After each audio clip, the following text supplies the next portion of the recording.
Hey everyone, this is Karen Waksman, founder of Retail MBA, and I'm so excited for today's interview. This is going to be with Roland Frasier. Hi, Roland.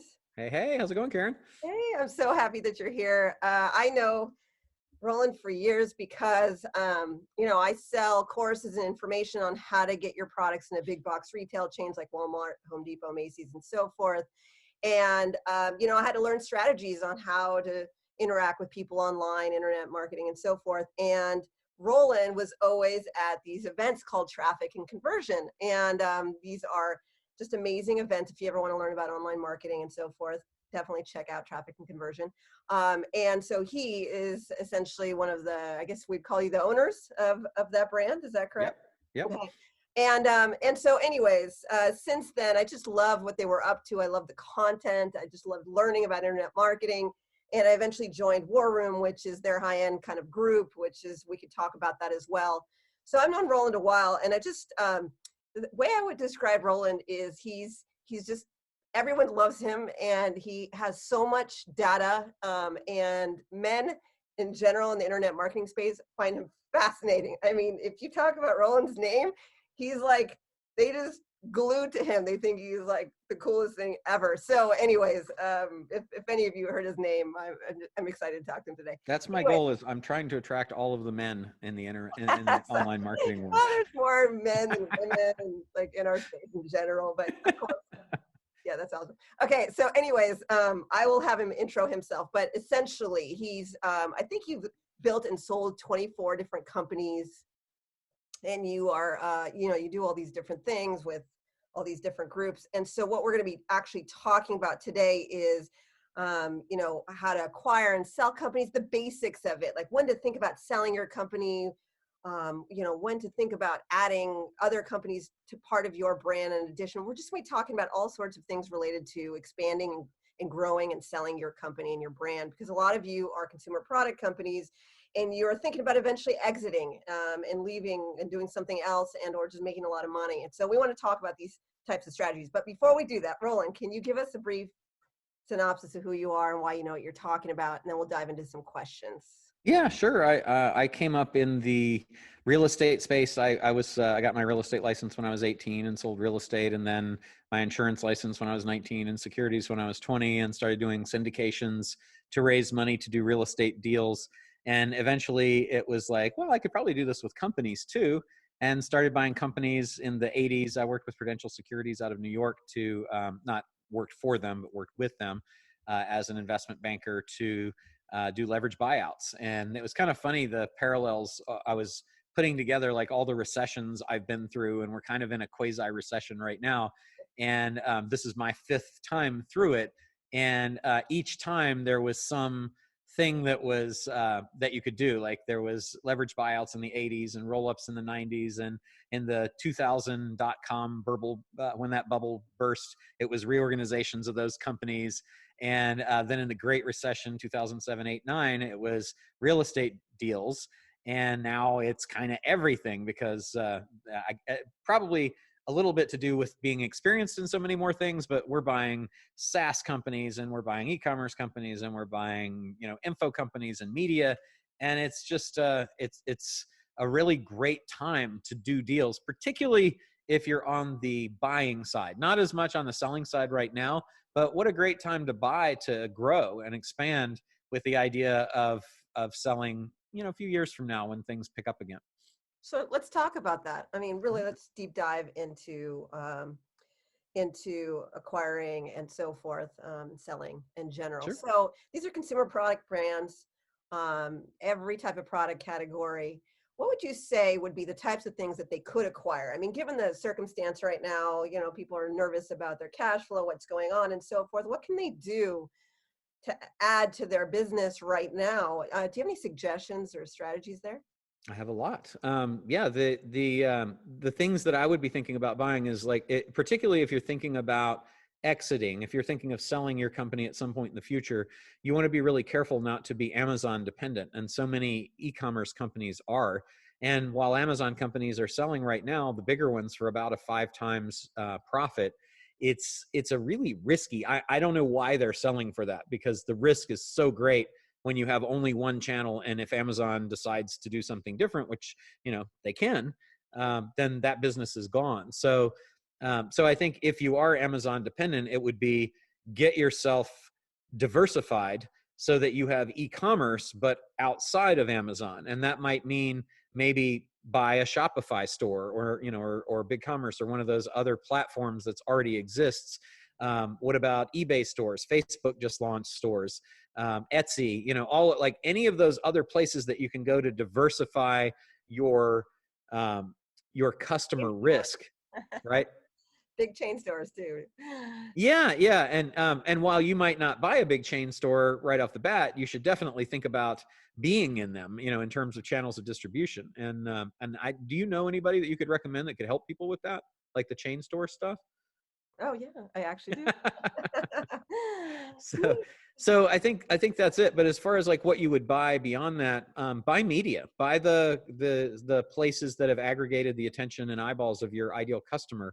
Buy teams and resources. If you need a sales team, like an inside sales team or a call center or something like that, buy other companies that are providing services to you or your customers, other companies that are buying products, so that you can diversify your product offerings with related products, substitute products, whether direct competitors, indirect competitors, all of those things should be bought. And then, your supply and distribution chain should be consolidated now as well. Buy your suppliers and your manufacturers, buy your distributors, buy your affiliates. And then also think about maybe acquiring intellectual property, because there's a lot of what they call zombie brands that are out there that are well-known brands. And I've seen it in the supplement space. They've done a good job of like, they'll buy or license Warheads or Sour Patch Kids. And now there's a protein powder that's, got that flavor because they found that, bodybuilders like to eat Sour Patch Kids because it gives them sugar rush, so, okay, we'll give you that in a protein powder. And so there's all kinds of things that you can buy. And then even in media, there's like 7 different categories. You can buy SEO sites that rank for your keywords already, right? Why go through that yourself? Why not just buy them? And Facebook groups and YouTube channels and Instagram accounts and Pinterest boards, all of that stuff is acquirable. And I'd be buying as much of it right now as I could. So when someone thinks about buying, they think it's expensive and Mhm. they need a lot of output and cash flow. And I know one of the things that you teach people is how to do this on a budget, right? How to do this in a way that actually you don't require a lot. So I actually, follow your stuff, and I learn a lot over the time that I've known you.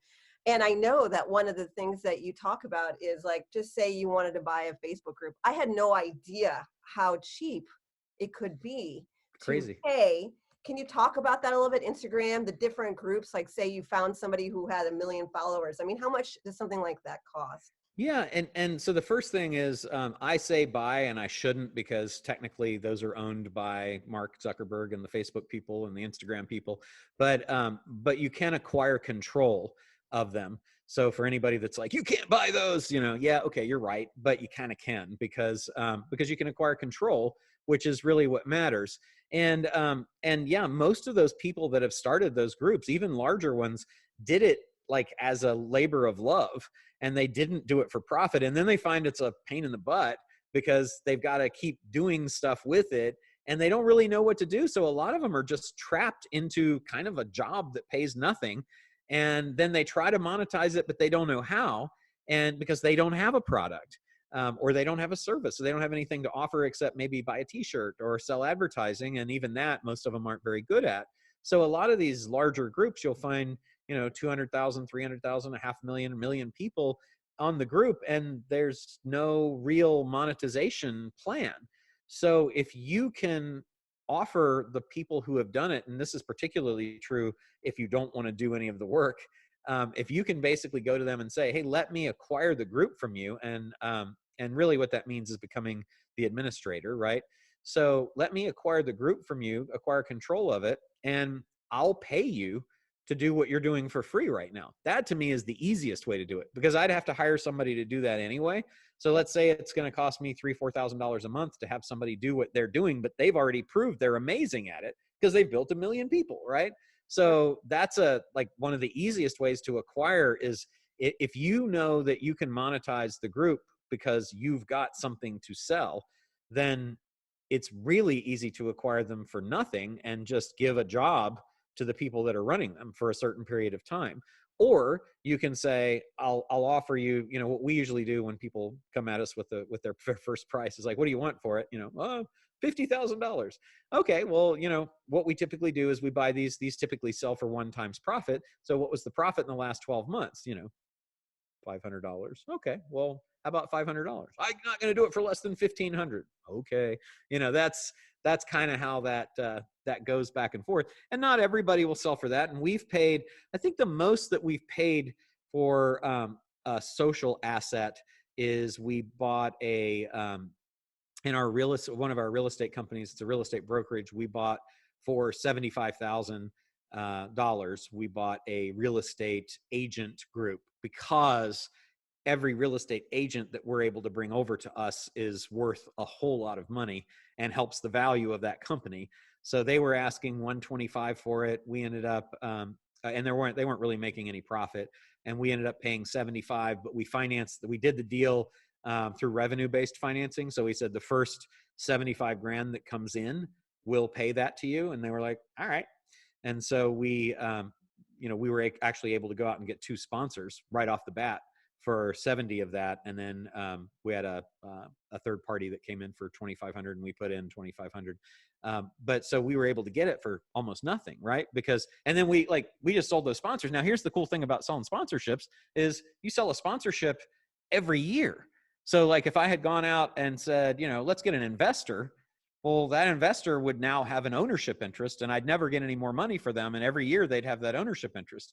By selling a sponsorship, they don't have any ownership interest. And when the year is out, they pay again and I again. have so many questions around that. Oh my God. How often are you posting for the sponsors? I mean, that's interesting. That's a really good idea.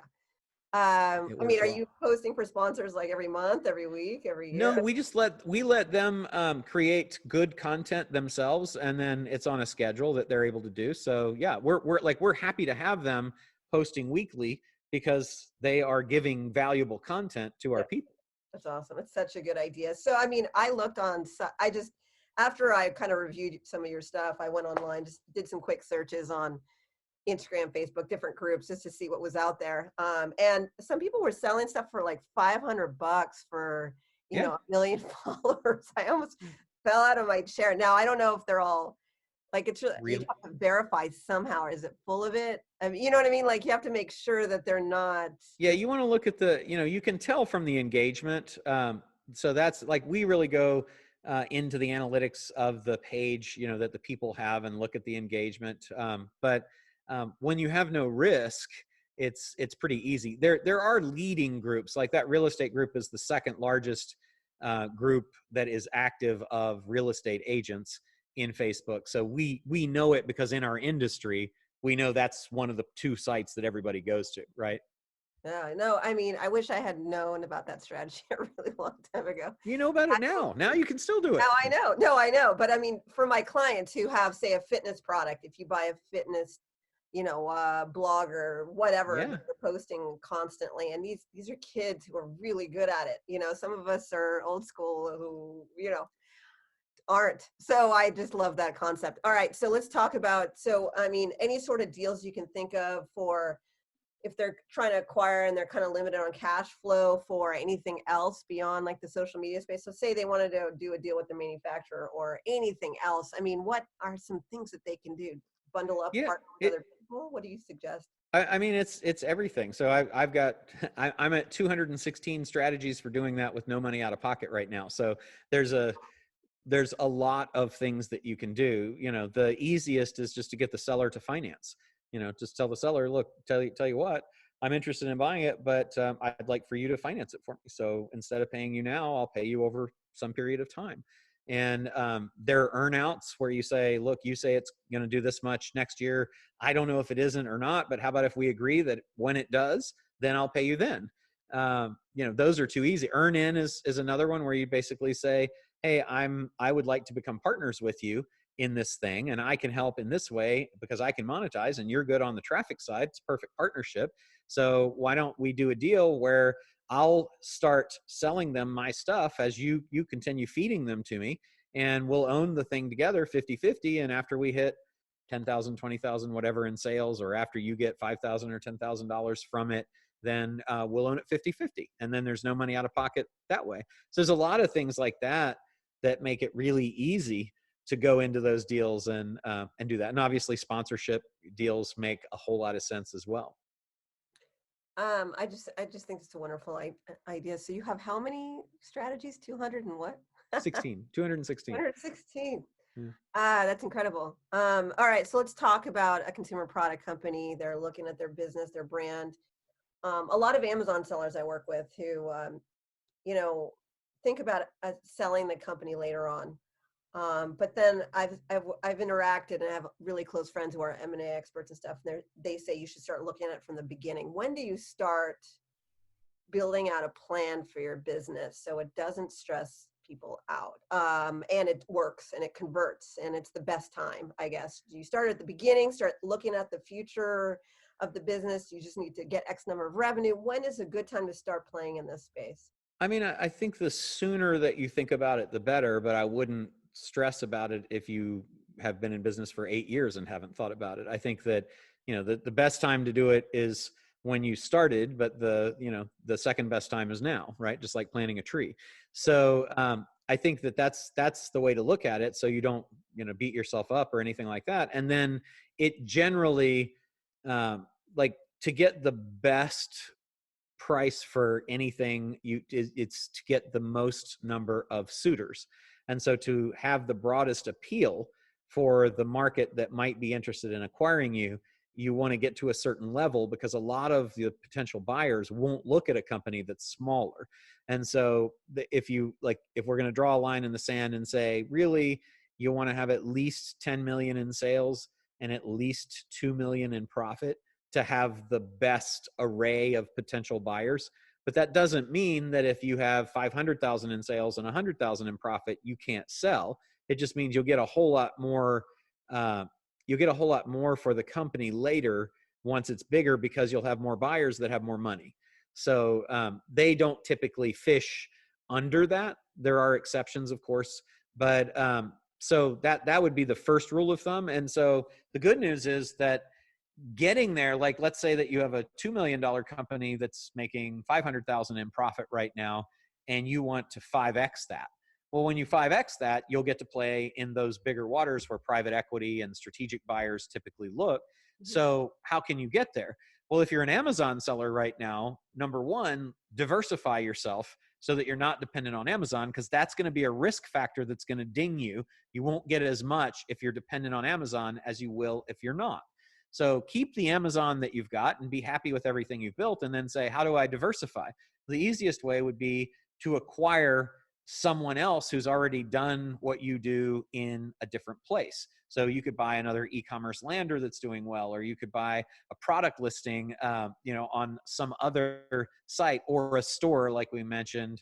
There's all kinds of stores. There's eBay stores and things like that. So, or you could buy a retail store. We bought a retail store in Texas for our survival lifeline that had been around for 28 years, and we paid no money out of pocket for it. And we got all the inventory and, in the lease, and we instantly inherited all the dealerships. So we were able then, because we couldn't get them because we were online only. And so it was like, oh, you have to have a physical store. And we're like, okay, we'll go buy one. So we bought one. So, that, and there's, especially right now, if you want to add a physical store, it's really inexpensive, because a lot of those physical stores are having a real heck of a time right now. So, so I'd be looking at, how can you use acquisition to grow even faster than the growth that you're getting organically with your company. And it's generally like one of the 10. McKinsey did a report on a huge study of the fastest, the strategies of the fastest growing companies. And one of them is mergers and acquisitions, that should form at least 30% of your overall sales, merger companies that you bought. And so when you think about that, and you think about, how can I be more valuable faster, then start today and create a diversification plan and say, how do I diversify out of Amazon? What are all the other places that I can sell? And then what are all of the potential acquisitions in each of those places that I could consider acquiring? And you just make your your dream list of 100 or so of those and start reaching out.